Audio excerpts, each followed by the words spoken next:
Let's break down Warrior 2, Virabhadrasana 2 today. It's one that we teach in so many of our classes, so it can feel foundational, but it's not necessarily an easy pose.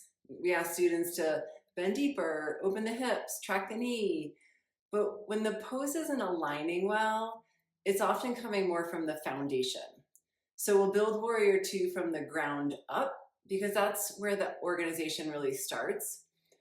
We'll talk about the foundation and alignment of both the legs, common patterns to notice when you're teaching, and then alignment refinements from the ground up that you can weave into your teaching. And at the end, we'll put it all back together with some simple cues you can bring into your classes. So let's head to the mat and take a look at it. I say this every time, but I think it bears repeating because it's important.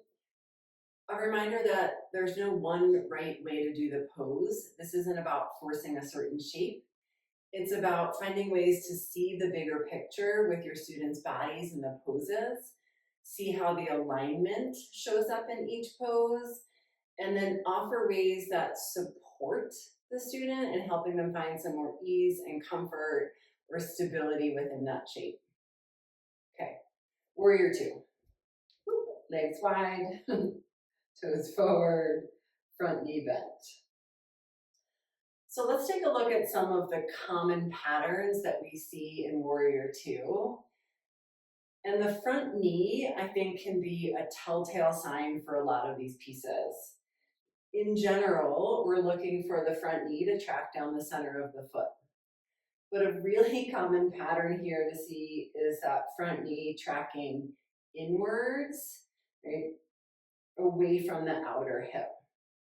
So when this happens, it's more often related to what's going on at the feet and in the hips than what's actually happening in the front knee. So let's look at a few reasons why. Right? Back foot.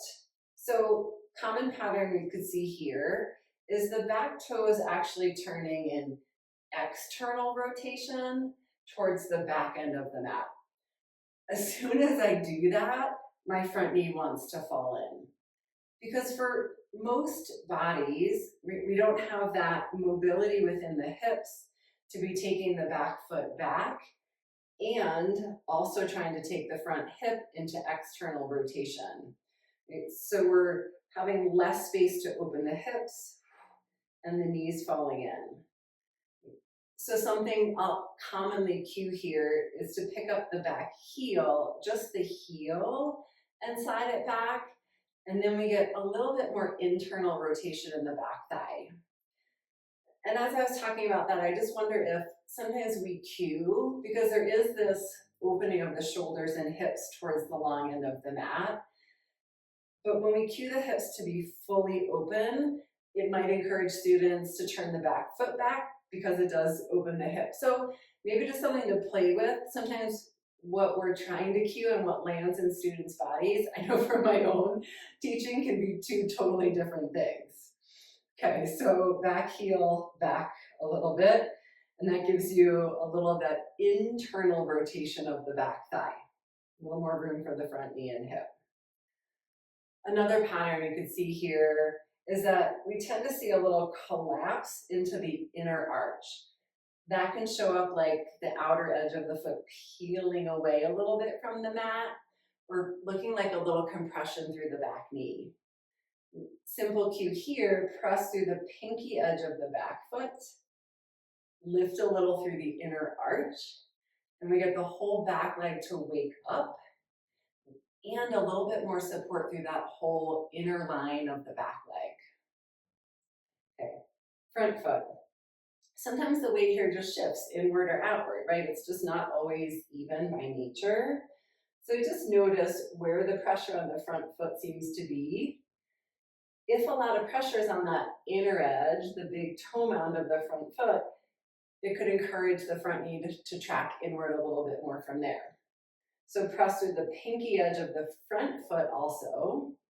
And as you do that, you might feel it wake up through all the way up through the outer hip, so more support in the front line of the leg, and help the knee back into place.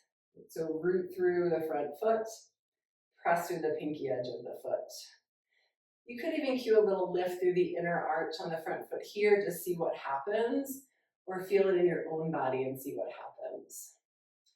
The last one to think about here, common pattern, right, thing we can align and refine, is this external rotation of the front thigh. So we're looking for the inner thigh to roll up and the outer front hip to hug in and under. Right? So roll the front inner thigh up towards the ceiling, hug the front sitting bone in and under the body.